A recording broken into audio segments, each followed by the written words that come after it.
जिस दिन रक्षाबंधन का कार्यक्रम करते हैं उस दिन सुबह से ही जो पारंपरिक तरीके से जो गांव वाला जिस तरह का पूजा पाठ करते हैं उसी तरह से उन लोगों को पूजा पाठ करवाया जाता है।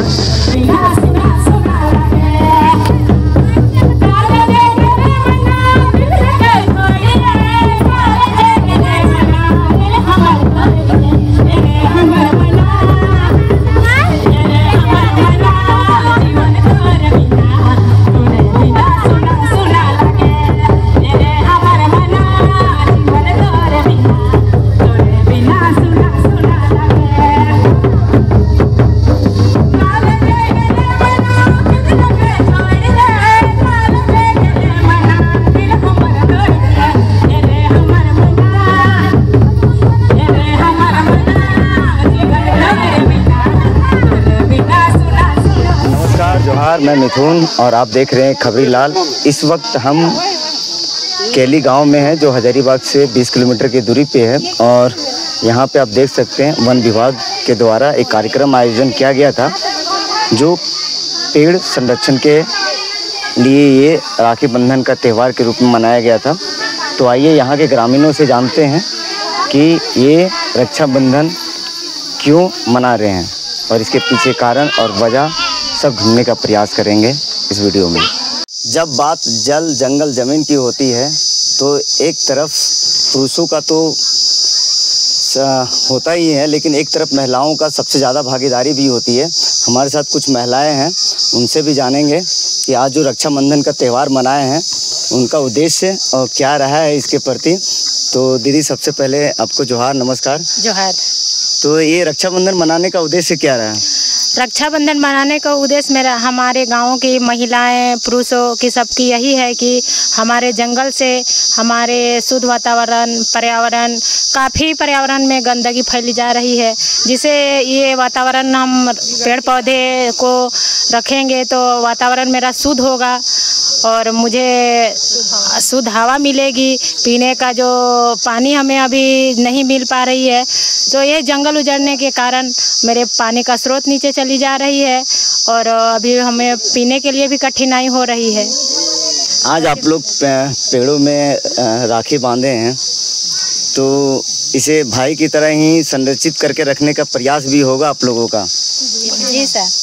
जी हाँ जी हाँ। काहे कि इसको अब जो पेड़ कटता था तो वो अब हम लोग नहीं काट सकते हैं। रक्षाबंधन वही हुआ कि सूखा को हम लोग जला सकते हैं, अब जंगल में है तो जलावन की तो काम कर सकते हैं, लेकिन उसको हम लोग काट नहीं सकते हैं। कितना लाभ मिलता है आप लोगों को? आप तो जंगल में रहते हैं, जंगल से हम लोग को बहुत सब चीज़ का लाभ मिलता है सर। जंगल से हमें लकड़ी जलावन मिलती है, गिरी पड़ी लकड़ी से जंगल से फल फूल मिलते हैं, वो सब हम लोग खाते हैं। फिर जंगल से हवा आता है, हम लोग के लिए बहुत हवा है, करता है। कितना फायदेमंद रहा है जंगल से? जंगल तो हम लोग को सब चीज़ में फायदे है। जैसे आने जाने का प्रॉब्लम है जंगल में, लेकिन हम लोग को खुशी से हम लोग जीवन व्यतीत करते हैं। हम लोग को गांव अच्छा लगता है, जंगल अच्छा। जंगल के लिए ही जाना जाता है। कुछ अफसर भी हैं, उनसे जानेंगे कि ये कार्यक्रम का उद्देश्य क्या है। सर सबसे पहले आपको जोहार, नमस्कार। नमस्कार सर, ये कार्यक्रम का उद्देश्य?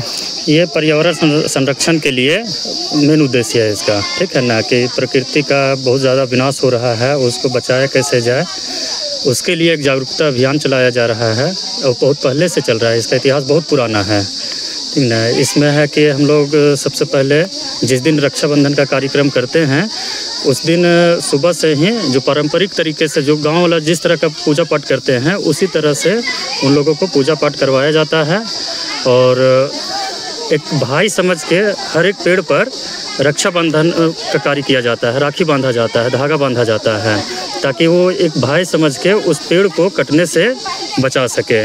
जिसमें हम रक्षाबंधन किए हैं उसका बचाना मेरा कर्तव्य बनता है और ग्रामीणों का भी कर्तव्य बनता है। सर, तो इसमें गांव के लोग आज भी कहीं ना कहीं थोड़े बहुत ना पेड़ का जो कटाई करके अपने रोज़मर्रा के जीवन में, जैसे कि आपका ईंधन के रूप में इस्तेमाल करते हैं, खाना के रूप में, तो सर इस पे सरकार का भी तो कुछ पहल होनी चाहिए। आपका क्या इस पे राय होता है? ग्रामीण को भी कुछ छूट है, जैसे सूखी लकड़ी है उसको चुन के ले आए, हरा पेड़ नहीं काटे, उससे मेरा पर्यावरण भी बचेगा और जो ग्रामीणों का जो ज़रूरत है वो भी पूरा हो जाएगा। जंगल में हम लोग घूमते हैं तो बहुत सारा सूखी लकड़ी मिलती है, टहनी मिलती है। अगर लोग उसको इकट्ठा करके लाएंगे तो हम लोगों को भी कोई आपत्ति नहीं है ज़्यादा।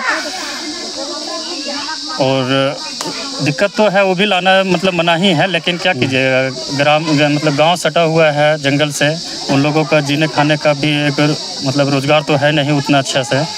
तो कम से कम जो घर में जो जलावन की लकड़ी है वो सब है सो सूखा चून बीच के वो ला सकते हैं।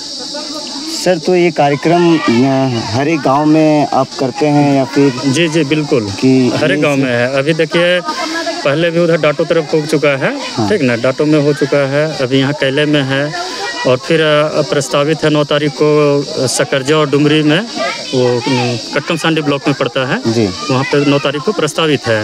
और इसके पहले भी पिछले साल भी हम लोग 7-8 गाँव में हम लोग रक्षाबंधन का कार्य किए थे।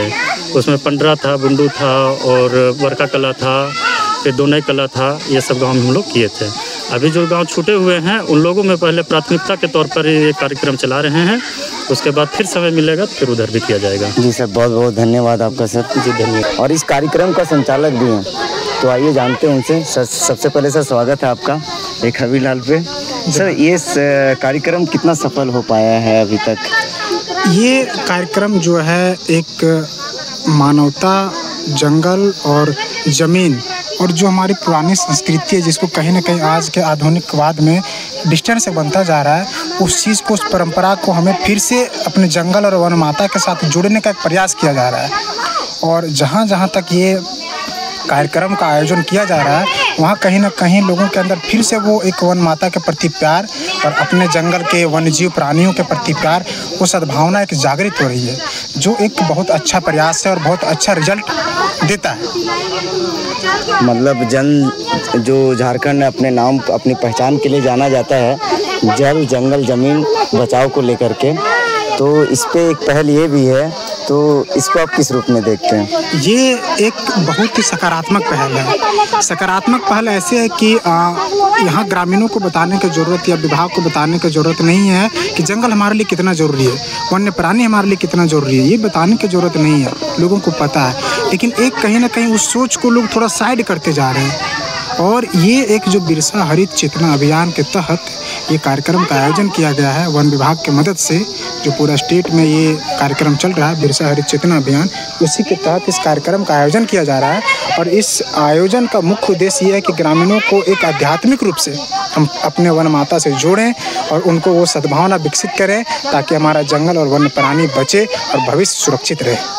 जी सर, बहुत बहुत धन्यवाद, आपसे बात करके अच्छा लगा। आपने सही चेतना को जागृत किया है, जो आम जनमानस के लोगों तक पहुंचने का प्रयास होगा। अभी हमारे साथ एक सर थे, उनसे बातचीत हुई, और आगे भी इस तरह के वीडियो हम आपके पास लाते रहेंगे। आपकी राय क्या है कमेंट सेक्शन में आप हमें ज़रूर बताएं। लाइक, शेयर, सब्सक्राइब करना ना भूलें। मिलते हैं आपको अगली वीडियो में। बहुत बहुत धन्यवाद।